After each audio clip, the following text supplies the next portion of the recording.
Gracias por acompañarme en una nueva emisión de Hay un libro esperándote. Estoy grabando desde la ciudad de Tandil, Buenos Aires, Argentina, un 10 de marzo de 2026, el tomo número 5. Si el tomo 2 de este ciclo fue especial porque les presenté mi primer proyecto editorial, este lo es aún más. Por un lado, porque la formación vocal para actores en Argentina en las últimas décadas del siglo XX es la primera publicación con el apoyo institucional de Ibervoz. Y por otro, porque esta presentación es una invitación a un viaje de regreso, un reencuentro, 18 años después con mi tesis doctoral, que ahora libero y entrego en formato de libro digital de acceso completamente libre. Este acto es para mí una forma de reconciliación, de hacer las paces con una parte de mi pasado. Aprobé mi doctorado en la Universidad de Valencia, de España, en el año 2008. Un camino que inicié gracias a un privilegio invaluable: el apoyo de la Universidad Pública Argentina, que confió en mí y financió mis estudios en el exterior. Sin embargo, el camino para llegar a esta tesis fue todo menos lineal. Mi naturaleza me impulsaba hacia la dirección escénica y la actuación, y no hacia la teoría.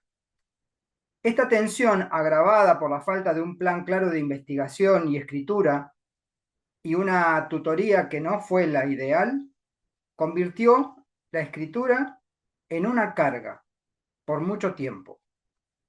De hecho, durante años, este texto solo existió como un archivo Word, compartido con muy pocas personas. Siempre mantuve cierta distancia con el texto final, pero el tiempo da perspectiva.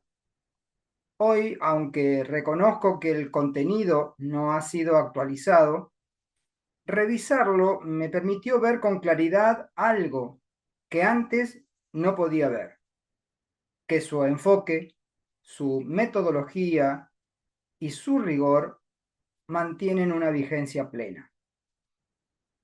Este reencuentro me dejó dos certezas muy claras.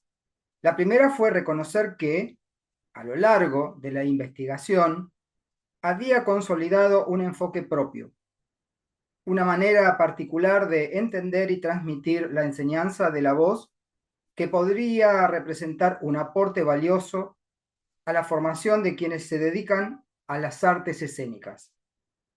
Y la segunda, una doble responsabilidad ética. Primero, retribuir a la sociedad argentina el apoyo que me brindó a través de la universidad pública. Y segundo, dejar un legado documental para las nuevas generaciones de artistas e investigadores e investigadoras. Es precisamente para cumplir con esta doble responsabilidad que hoy les ofrezco con acceso libre este trabajo. El ciclo Hay un libro esperándote tiene un objetivo muy simple: compartir el conocimiento, ya sea escrito en formato digital o físico, dando visibilidad tanto entonces a libros con acceso libre como a aquellos que se adquieren mediante pago. Y como he hecho con otros materiales compartidos aquí, antes de adentrarnos en las páginas del libro y sus hallazgos, me gustaría compartir con ustedes la historia que hay detrás, porque este libro no es solo el resultado de una investigación, sino también el testimonio de un proceso personal intenso. Creo firmemente que la docencia y la educación trascienden el aula y que nuestras experiencias de vida, sobre todo aquellas que nos marcan profundamente, van configurando nuestra trayectoria como seres humanos únicos e irrepetibles. Nuestro contexto histórico, geográfico y social, nuestra formación, nuestro género, nuestra clase y los acontecimientos críticos que vivimos, todo, todo se combina para darnos una mirada multidimensional de quiénes somos en los distintos roles que asumimos, entre ellos el de la docencia, la actuación o la dirección escénica. Desde hace un tiempo una imagen me viene a la mente, la de un niño curioso, como todos los niños, un niño que tuvo la suerte de jugar al aire libre en una casa con un patio grande y un patio que se extendía aún más allá al barrio entero. Un barrio cerca del campo, un espacio que invitaba a explorar, a descubrir. En mi infancia éramos un grupo de amistades con los mismos intereses. En la televisión solo había un canal y había dibujitos solo media hora por día. Después de hacer la tarea teníamos permiso para salir a la calle, que era de tierra, y ahí andábamos en bicicletas. Nos trepábamos a los árboles, jugábamos a indios y vaqueros, cazábamos mariposas y, por qué no, construíamos casas arriba de los árboles. La bicicleta nos permitía alejarnos y adentrarnos en tierras desconocidas, las zonas de quintas y el campo. Y allí, claro, estaba la tentación de robar fruta de los árboles. Y también aparecían los tapiales, esos muros que nos impedían pasar al otro lado. Pero la curiosidad y el deseo eran más fuertes, y entonces surgía el ingenio y la solidaridad. Alguien te hacía piecito. Se agachaba, juntaba las manos para formar una base, uno apoyaba su pie y con un empujón llegabas al borde del muro para treparte y ver qué había del otro lado. Esa es precisamente la metáfora que da sentido a este espacio. En la investigación en artes, como en la infancia, nos topamos con tapiales. La confusión conceptual, la falta de método, las fuentes inalcanzables y la duda paralizante. Pero la curiosidad puede más y siempre, en el momento crucial, aparece alguien que nos hace piecito. Ese libro que nos aclara las ideas, esa profesora o ese profesor que nos guía, esa teoría que nos sirve de base para el salto. Y este es el objetivo general de este ciclo: ser ese punto de apoyo, ese empujón solidario. Por eso considero que compartir cómo recuerdo la escritura de este trabajo puede servir para que quienes están en un proceso similar no se sientan tan solos. Mi postulación al doctorado en Filología Española en la Universidad de Valencia de España respondió más a una necesidad laboral que a una elección meditada. En aquel entonces, en la Escuela Superior de Teatro, hoy Facultad de Arte, existía una necesidad urgente de validar el conocimiento artístico dentro del ámbito universitario. No existía la mirada actual sobre la investigación en arte, ni el concepto del artista investigador con sus propias metodologías. Primaba una perspectiva positivista, donde los parámetros investigativos provenían de las ciencias duras.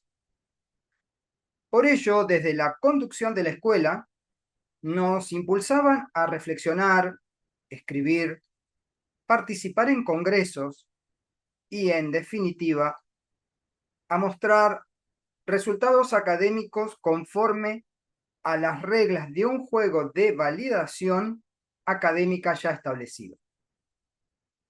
Esto llevó a que las primeras personas graduadas docentes buscaran formaciones de posgrado, aunque sin mucha sistematicidad.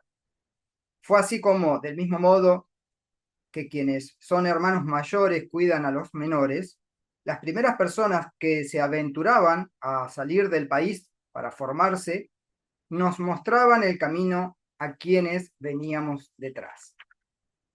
Así, cuando elegí este doctorado en particular, lo hice por tres razones concretas.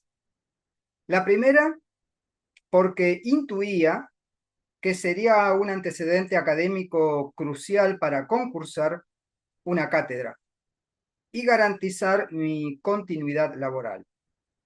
Segundo, porque el programa era en español. Y tercero, porque ya tenía un compañero cursándolo allí, lo que me ofrecía una referencia directa. El calendario académico en Europa se distribuye de forma muy distinta al de Argentina. Aquí, el año académico comienza en febrero o marzo, tiene un receso invernal en julio y se extiende de agosto hasta mediados de diciembre. Es decir, se corresponde con un año calendario. En cambio, en Europa, inicia a comienzos de septiembre y finaliza a mediados de junio del año siguiente. Esta diferencia entre los calendarios condicionó directamente mi estadía. El programa de financiamiento, programa 7, al que accedí, estipulaba que la persona docente becada debía reintegrar con actividades académicas el doble del tiempo invertido en el posgrado. Además, para asegurar el retorno, dado que el Estado Nacional invertía en la formación de recursos humanos y algunas personas docentes no regresaban al país, se exigía que un familiar residente en Argentina actuara como garante económico. En mi caso, mi ex suegro había presentado la escritura de su casa como garantía. Por ello, y para alinear mis obligaciones, evité residir en España durante agosto y septiembre, sus vacaciones de verano. Viajaba después de Navidad y permanecía hasta junio, dedicando el segundo semestre argentino a mis clases locales. Esta dinámica también influyó en mi elección de seminarios. Al momento de inscribirme, debía seleccionar entre los disponibles para el semestre entrante, priorizando aquellos que en lo posible coincidieran con mis intereses personales, algo que no siempre ocurría.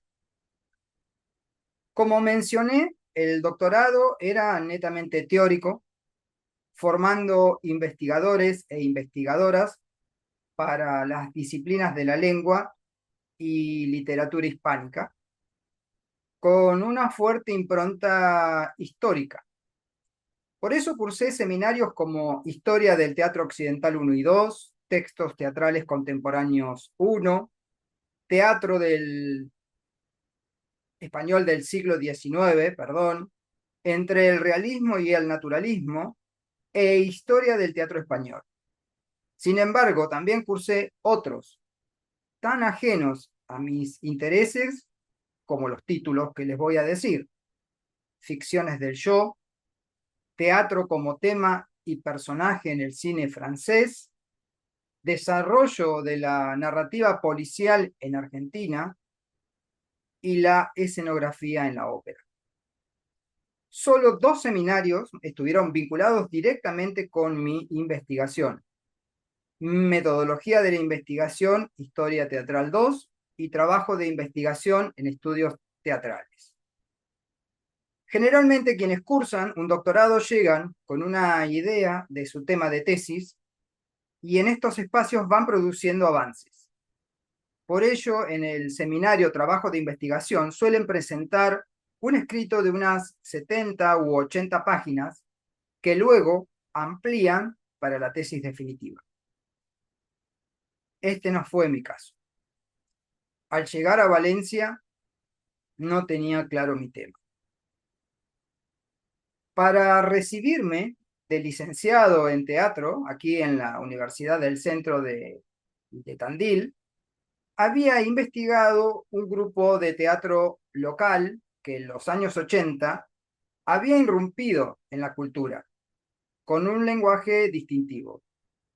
Dado que sincrónicamente en Buenos Aires se desarrollaba el movimiento del nuevo teatro o teatro underground, analicé si sus montajes se podían incluir como parte de este movimiento capitalino.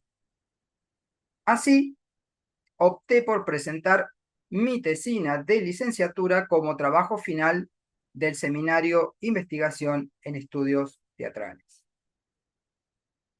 Por aquellos días recibí un email que no sabía en ese momento que marcaría un antes y un después en mi carrera académica y en mi vida personal. El director de la escuela de teatro me comunicaba que a mi regreso a Tandil debía hacerme cargo de la materia Educación de la Voz 1 de primer año. Hasta entonces, mi experiencia como docente se limitaba a acompañar las clases de actuación 1 de primer año como ayudante de cátedra, es decir, casi como un observador. La propuesta significaba acceder por primera vez a un cargo docente rentado, asumiendo la responsabilidad completa del dictado de una materia. Si bien acepté, sentí de inmediato que carecía de la preparación específica para el entrenamiento de la voz en actores y actrices. Fue así como decidí que realizar la tesis doctoral sobre la enseñanza de la técnica vocal en instituciones formales sería la mejor manera de aprender sobre el tema y, a la vez, escribir la tesis. Hablé con mi tutor, un filólogo, historiador y crítico teatral, a quien el tema le pareció novedoso. Inicialmente me había planteado comparar la formación vocal entre instituciones de formación actoral de España y Argentina. Con ese fin, en el año 2000 viajé a Barcelona sin un guión de entrevista muy estructurado y me entrevisté con Coralina Colom del Instituto del Teatro de Barcelona. Luego fui a Madrid y entrevisté a Vicente Fuentes de la RESAD, Justo Ruiz de la Escuela Superior de Teatro de Sevilla y a María José Llorens de la Escuela Superior de Teatro de Valencia. Esta experiencia me hizo ver que, si bien el objetivo era interesante, necesitaba acotar el ámbito de estudio tanto geográfica como temporalmente. Así, presentamos al Departamento de Filología el título definitivo de la tesis, tratando de que fuera explícito en el tema tiempo y espacio. La formación vocal para actores en Argentina en las últimas décadas del siglo XX. Fue en el momento de inscribir este título cuando comenzó a correr oficialmente el plazo de entrega. 4 años. 4 años que en un principio parecen un plazo más que generoso para trabajar, pero que en mi caso no fueron suficientes. La vuelta a la cotidianeidad en Argentina, sumada al fuerte deseo de hacer teatro como actor, como director y productor, y a la carga del dictado de clases, hizo que el tiempo pasara sin que me sentara a escribir. No solo eso, ni siquiera le dedicaba tiempo mental al proyecto. De vez en cuando, en medio de aquella vorágine, surgía la culpa de saberme en falta, de sentir que aquella tesis doctoral me estaba esperando. Pasaron los 4 años y tuve que solicitar una prórroga. La Facultad de Filología permitía por única vez una extensión de 4 años más. La condición era clara. Si no se presentaba la tesis en ese nuevo plazo, se perdía el derecho a todos los seminarios cursados. Y en mi caso, además, tendría que devolver los fondos económicos que la Universidad Argentina había invertido en mi formación. El tiempo corría y yo no lograba conectar con el tema. Buscaba y recolectaba información que consideraba útil y por lo tanto de manera un tanto azarosa acumulaba resúmenes de libros sobre la voz, identificaba técnicas, registraba nombres de maestros, etcétera, etcétera, etcétera.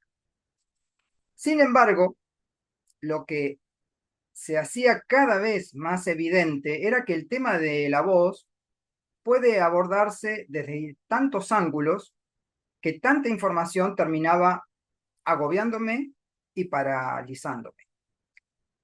Yo no mostraba avances en la escritura en una dinámica donde mi tutor no preguntaba y yo no encontraba cómo avanzar. Mi única certeza era que necesitaba entrevistar a las y los docentes de las cátedras de voz de las universidades argentinas con formación actoral. Y eso, a su vez, era otro desafío. Argentina es un país de una gran extensión territorial, en una época sin celulares, donde el email era la forma más avanzada y aún así limitada de conexión a distancia. Faltando apenas 8 meses para el vencimiento de la prórroga, no tenía ni una sola página escrita. Entré en modo emergencia. Fue entonces cuando tuve la fortuna de compartir mis pesares con la profesora María Elsa Chapato, una de las fundadoras de la Escuela Superior de Teatro, que es hoy la Facultad de Arte de la Universidad Nacional del Centro de la provincia de Buenos Aires, que está aquí en Tandil. Ella es licenciada en Ciencias de la Educación por la UBA, especialista en currículum, consultora en programas de educación artística, capacitadora en formación docente en arte, investigadora y directora de grupos de investigación, tanto en la Facultad de Arte como en la de Ciencias Sociales de la misma universidad. Ella comenzó a guiarme para definir un plan de trabajo realista. Se convirtió, de hecho, en mi verdadera tutora. Gracias a su enfoque, comprendí que no podía comparar metodologías de trabajo sin analizar antes los planes de estudios de cada institución, que para entender esos planes debía conocer la historia institucional de cada facultad y que para eso era necesario indagar en los contextos sociales y culturales de cada ciudad. El panorama por fin se clarificó, pero ante mis ojos se desplegó la inmensidad del desafío que tenía por delante. Y así comenzó la aventura de escribir mi tesis doctoral en apenas 6 meses. Por primera vez me tomé una licencia laboral para dedicarme exclusivamente a ello. Experimenté con distintas rutinas para descubrir mi momento más productivo. Escribía en el silencio de la noche para dormir de día, o me acostaba temprano para comenzar al amanecer, y seguir hasta agotarme. Aproveché las posibilidades que ofrecía Google en aquel entonces, recibí recomendaciones de colegas y conseguí los contactos personales de las y los docentes que respondieron a mis emails. Logré coordinar un viaje relámpago para realizar las entrevistas. Junto con María Elsa diseñamos un guión único que aplicaríamos a todo el equipo docente. Como un gran, pero gran avance tecnológico, me había comprado un grabador en MP3 para registrar cada conversación. Recorrí 4.034 kilómetros en micro en una semana. Desde Tandil a Tucumán, de allí a Mendoza, luego a Córdoba y finalmente de regreso a casa. La breve estancia en cada ciudad, además de las entrevistas, me permitió acceder a fotocopias de los planes de estudio, programas de cátedra y referencias bibliográficas que solo existían allí. A mi vuelta, además de continuar escribiendo el cuerpo de la tesis, tuve que transcribir todas las entrevistas para adjuntarlas como fuentes primarias, junto con el escaneo del resto de la documentación. Con María Elsa habíamos pactado que escribiría entre 5 y 10 páginas por semana. Se las enviaba para que realizara no solo correcciones metodológicas, sino también de coherencia, cohesión discursiva y hasta de ortografía. Faltando 2 meses para el plazo del depósito, mi tutor español vino a Tandil por actividades académicas. Para entonces llevaba escritas unas 80 páginas. Nos reunimos en su hotel y se las entregué impresas para su revisión. Al día siguiente me las devolvió con correcciones formales solo en las primeras 20 páginas. Citas según normas APA, uso de cursivas en determinado lugar, comillas en otro, etcétera, etcétera, etcétera. En ese momento entendí que estaba completamente solo en el proceso, acompañado únicamente por María Elsa. Envié la tesis a España faltando un día para el vencimiento del plazo. En esa época, el tamaño máximo para enviar archivos adjuntos en un mail era muy pequeño. Así que había que dividirlo en 20 archivos zip comprimidos. Pero cuando se comenzaba la descarga, si fallaba alguno de ellos, por ejemplo el archivo 19 de 20, el proceso se detenía y había que reiniciarlo desde cero. Y eso fue exactamente lo que sucedió. Mi tutor no podía descargar el material completo para imprimirlo, encuadernarlo y depositarlo en España. Entonces apareció la ayuda de un compañero ingeniero en sistema, antiguo encargado de las incipientes redes de Internet de la Escuela de Teatro, y que en ese momento era responsable del data center, el servidor madre de la universidad. Él me dijo: puedo subir tu tesis a la nube como una excepción, por un par de horas. Le vamos a enviar a tu tutor un único enlace para que descargue todo el material de una vez. Pero solo estará disponible un par de horas, porque yo no estoy autorizado a hacer esto. Gracias a ese compañero, la tesis llegó a tiempo. Luego vino todo el proceso de impresión según las normas de la Facultad de Filología de Valencia. 7 ejemplares encuadernados en tapas duras, azules, con letras doradas y cosidos con hilo, uno para cada miembro del tribunal, uno para depósito en biblioteca, uno para mí, y yo imprimí una copia adicional para María Elsa, y este es el resultado del proceso.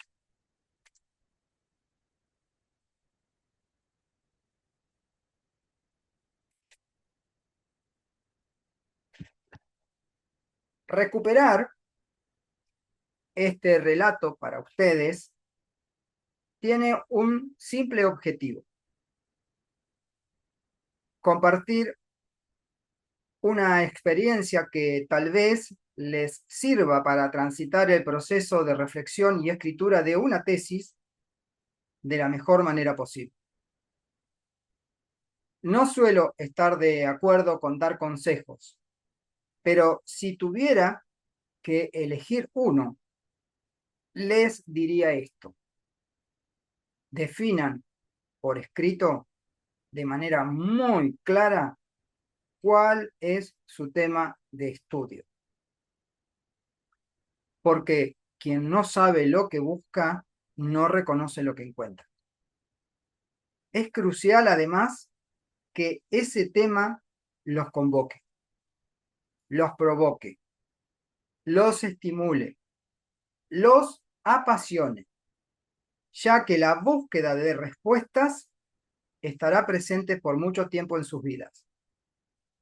Luego, traten de encontrar una tutora o un tutor que les acompañe de verdad en el proceso. No es necesario que sea una o un especialista en el tema. Basta con que esté habituado a guiar procesos de investigación, aunque no conozca el contenido a fondo como era María Elsa. Puede ofrecerles una claridad metodológica invaluable, invalorable. Y eso no es un detalle menor. Y sobre todo, que esté presente, que les lea lo que escriben. Se trata de un vínculo de colaboración intelectual, y en él, quienes investigamos, debemos asumir un alto compromiso. No podemos esperar que la tutora o el tutor nos persiga para ponernos a trabajar. No es nuestra mamá o nuestro papá. También es esencial disponer de un tiempo físico real en el día a día para sentarse a escribir.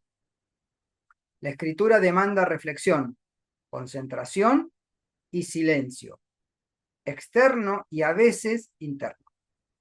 Hay tardes en que se escriben 5 páginas sustanciosas y semanas en que apenas se logran 2. La escritura es una práctica que requiere su tiempo. Tiempo para que decanten las ideas, las frases, los párrafos. Además de ser un viaje de conocimiento hacia un tema, según mi punto de vista, la tesis es un viaje de autoconocimiento. Es una oportunidad para reconocer nuestros miedos, inseguridades y autoboicots. En ella aparece tanto lo más luminoso como lo más oscuro de nosotros mismos. Y por último, está el reconocimiento a esas personas valiosas que aparecen en distintos niveles, quienes aportan una mirada, un comentario, un libro o un contacto para seguir avanzando, y quienes contienen de modos muchos más cotidianos, acompañando, haciendo las compras, preparando la comida, sirviendo un café o un mate a tiempo. Y ahora sí, adentrémonos en lo que van a encontrar en este libro. Les presento la versión digital de mi tesis doctoral defendida en 2009. Si bien el texto, como ya les comenté, no ha sido actualizado, su contenido sigue siendo una contribución novedosa y única en el ámbito universitario argentino, donde aún hoy existen pocos estudios sistematizados sobre la formación vocal del actor.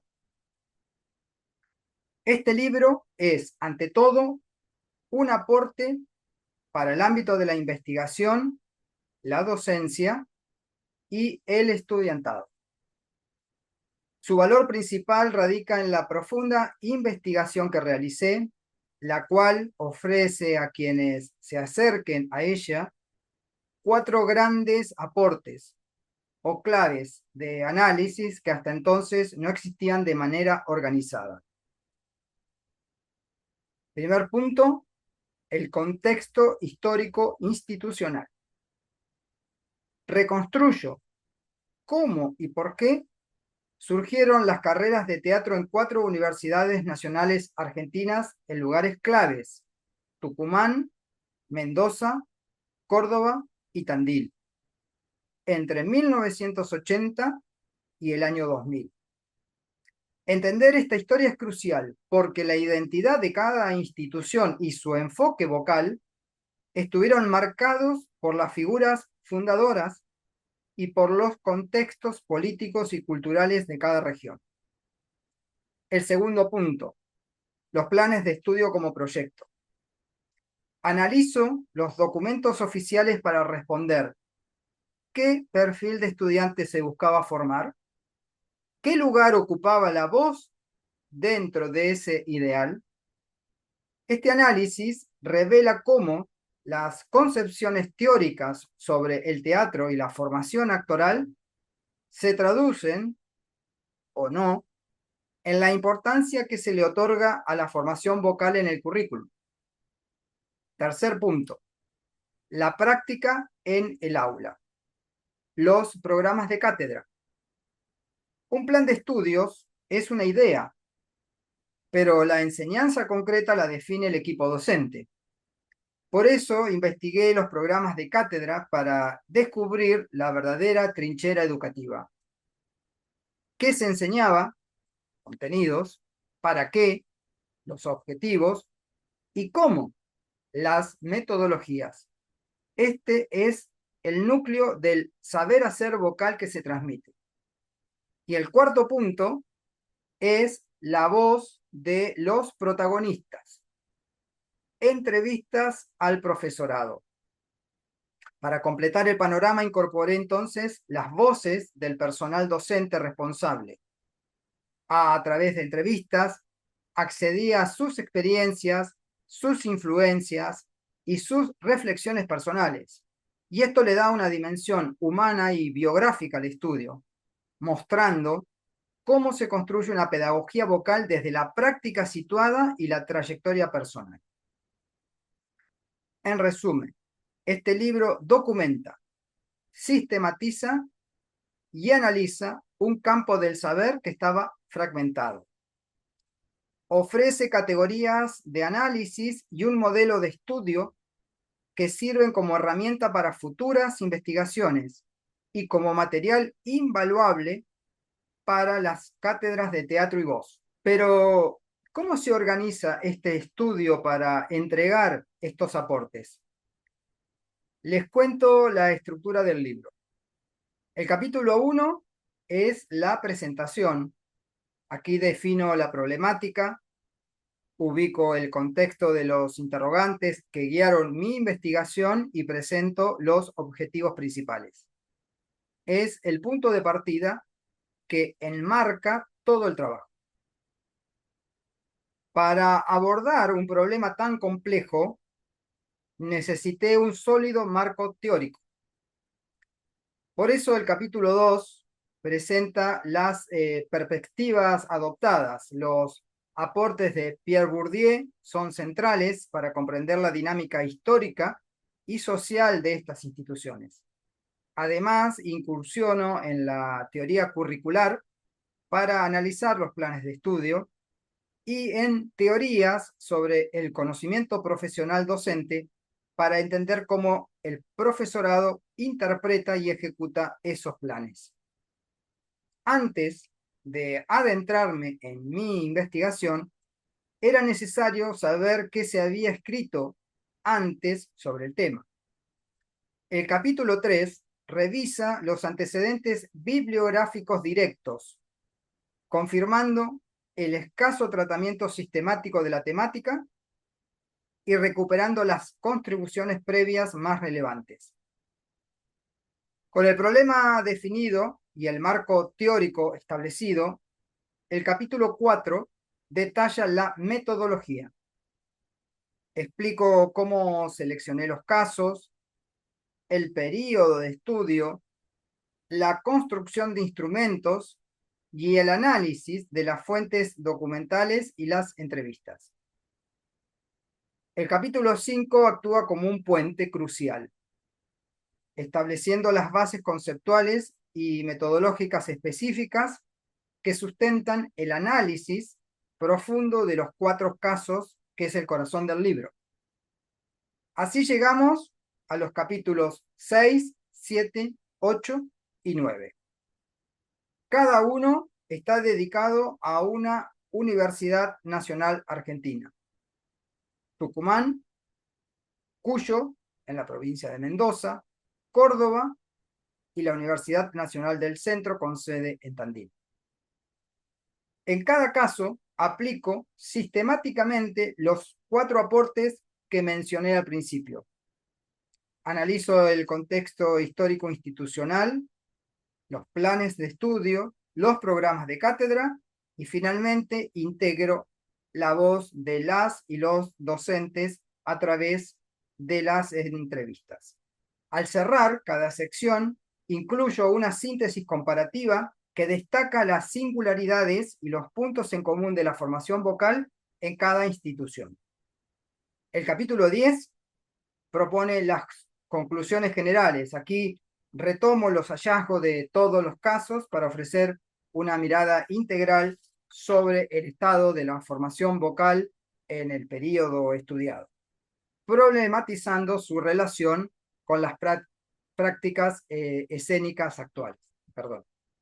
Por último, el capítulo 11 compila toda la bibliografía consultada, proporcionando las referencias completas para quienes deseen profundizar.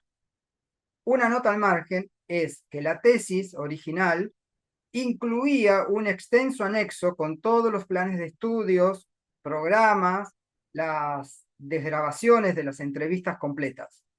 Por una cuestión de espacio, no están incluidos en este libro digital, pero están disponibles para investigadores e investigadoras que me contacten por email. A Rubén Darío Maidana 1967@gmail.com. ¿Dónde conseguir el libro? A través de la página web de Ibervoz. Vayan a ibervoz.org, en el menú superior entren a recursos, allí verán la tapa de nuestro libro.